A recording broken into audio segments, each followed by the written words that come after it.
नमस्कार दोस्तों। कल इंडिया ऑस्ट्रेलिया से फाइनल मैच हार गया वर्ल्ड कप का। इसमें कुछ एक पॉइंट्स हैं जो मैं आपको बताना चाहता हूं कि जब हम कुछ कमेंट करते हैं फेसबुक पे, इंस्टाग्राम पे या व्हाट्सएप पे कुछ लिखते हैं, तो इसका मतलब ये नहीं है कि हमने कोई बहुत बड़ी क्रिकेट खेली है। हम एक आम दर्शक के तौर पे अपने कमेंट्स करते हैं और ये टीम के प्रति प्यार होता है, देश के प्रति प्यार होता है, जिसके कारण गुस्सा जो है वो शब्द बन के आगे आता है। तो उसमें कई एक चीज़ें मजाक की भी होती हैं, कई एक चीज़ें छीटाकशी की होती हैं। कई बार गुस्सा जो होता है वो इतना स्ट्रांग होता है कि कुछ लोग, कुछ दर्शक, कुछ भारतीय क्रिकेट फैंस उल्टी सीधी बातें भी लिख देते हैं। तो देखिए, जहां प्यार होता है गुस्सा वहीं रहेगा। और अगर प्यार नहीं होता तो नफरत होती, वहां पे गुस्से की जरूरत नहीं होती। तो गुस्सा एक प्यार का प्रतीक है और वो बता रहा है कि हम इंडियन टीम से इतना लगाव रखते हैं, जिसके कारण हमें गुस्सा आया। गुस्से में लोगों ने शब्द लिखे। इसके बाद में लोगों ने लिखा भी कि we are with team India, हम इंडिया टीम के साथ हैं। तो देखिए, इसमें ऐसा है कि साथ रहना ही चाहिए। पहली चीज़ तो ये कि 10 मैचेस जीती इसलिए भी, और दूसरी चीज़ ये है कि हमारे पास दूसरा ऑप्शन नहीं है। यानी कि हम या तो इंडियन टीम के साथ रह सकते हैं या क्रिकेट देखना छोड़ सकते हैं। ऐसा नहीं होगा कि हम Pakistan, Australia, West Indies, Sri Lanka, इन टीम्स को सपोर्ट करने लगे। यानी हमारे पास दो ही ऑप्शन है, या तो क्रिकेट खेलना, क्रिकेट मैच देखना छोड़ दीजिए, या फिर इंडियन टीम को सपोर्ट कीजिए। और वैसे भी ये जो परफॉर्मेंस था इंडिया टीम का 10 मैचेस जीतने का, वो अपने आप में बहुत अच्छा था। बहुत अच्छा नहीं, मतलब एक्सीलेंट था।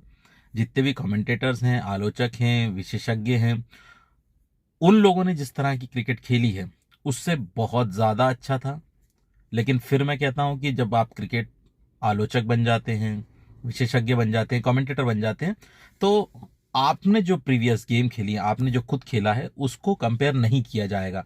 तो आप एज ए कमेंटेटर बहुत सारी ऐसी बातें बोल सकते हैं, जैसे सुनील गावस्कर है, मोहम्मद कैफ हैं, और बाकी के कमेंटेटर जैसे इरफान पठान हैं। ये सब लोगों ने कोई ऐसा नहीं है कि बहुत एक्स्ट्रा ऑर्डिनरी क्रिकेट खेली हो, वो खेली भी है।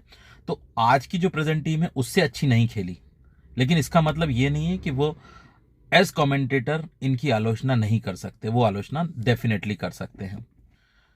तो ये तो हो गई पहली बात कि जो भी गुस्सा था वो एक पार्ट है, उसमें ज़्यादा निराश होने की या किसी को भी उस गुस्से पे गुस्सा होने की ज़रूरत नहीं है।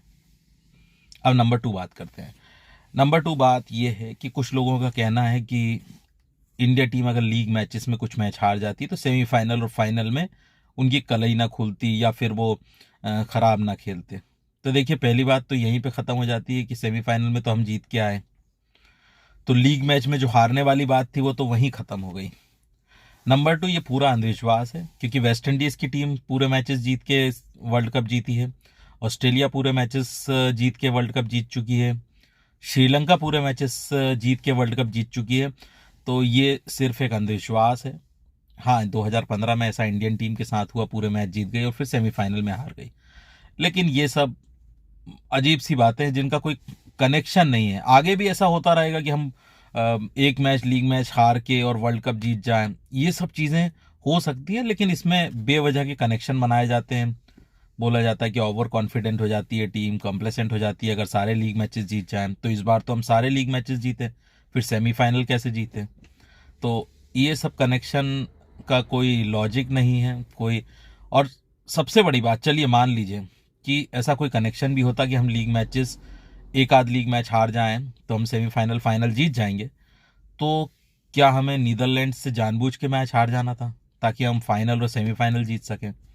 तो इसमें भी कोई लॉजिक नहीं है।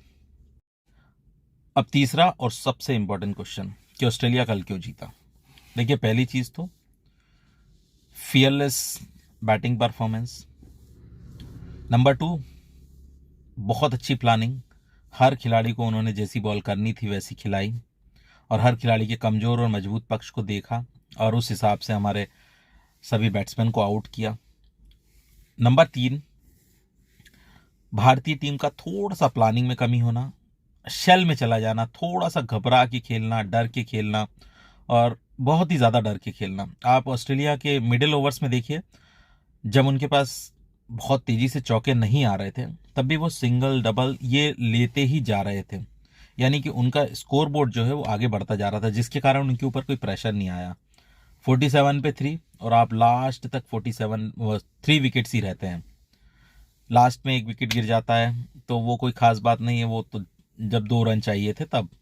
लेकिन 47 से फॉर 3 से लेके पूरा 240 के स्कोर तक पहुंच जाना बहुत बहुत बहुत बड़ी बात है। तो फियरलेस बैटिंग, प्लान बॉलिंग, और इसके अलावा एक जो खास चीज़ थी हम दोनों टीमों के बीच में, इंडिया टीम और ऑस्ट्रेलिया के बीच में, फील्डिंग का बहुत असर हुआ। ऑस्ट्रेलिया ने कम से कम 30-40 रन बचाए होंगे और यही 25-30-40 रन इंडिया ने एक्स्ट्रा दिए हैं। तो ये काफ़ी बड़ा डिफरेंस है। उन्होंने लास्ट तक जब इंडियन टीम की लास्ट की बैटिंग चल रही थी, जब इंडियन टीम बहुत कमज़ोर पड़ चुकी थी, वहां पर भी उन्होंने फील्डिंग में कोई कसर नहीं छोड़ी। इसके अलावा फाइनल का प्रेशर तो था ही था, जो कि मैं पहले बोल चुका हूं कि फाइनल का प्रेशर था इंडियन टीम के ऊपर, जिसके कारण ये लोग मैच हार गए। ऑस्ट्रेलियंस ने आखिर दिखा दिया कि क्यों वर्ल्ड चैंपियंस हैं। ऑस्ट्रेलिया को बहुत बहुत बधाई, गजब का गेम खेले।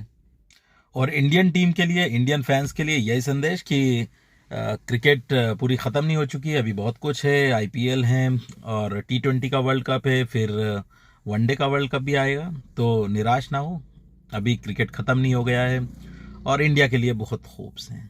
आगे भी इंडिया अच्छा खेलती रहेगी, यही उम्मीद है। धन्यवाद।